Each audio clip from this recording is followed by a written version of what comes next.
Hey, it's Tina from Tina's Country Door. In this video, I'm doing a clean pour on a vase using a strainer.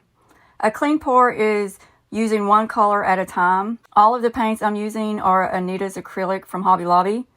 They are mixed 2-to-1, that's Floetrol to paint, and I've added a little water at a time as needed to get the consistency I want. These are leftover paints from my sunflower swap. I'll leave the link to that video in the description. I've added a coat of white paint to help the other colors flow easier. There is coconut hair serum in the red, orange, and yellow, and that's because they are left over from the swap. The hair serum gives me an unexpected result, so you have to watch till the end to see how cool this turns out.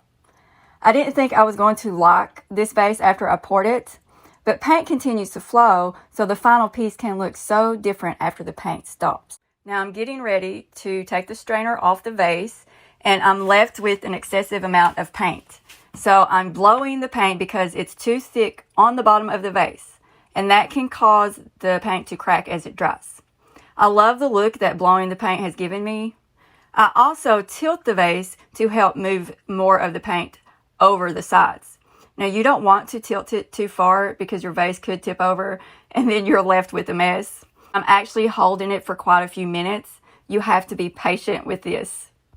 Now, after I let my vases dry and cure for a couple weeks, I will use Rust-Oleum Glossy Clear Spray to seal the vase. I spray about 3 coats of the spray on it because I want to make sure it's protected from getting chipped or any of the paint peeling off.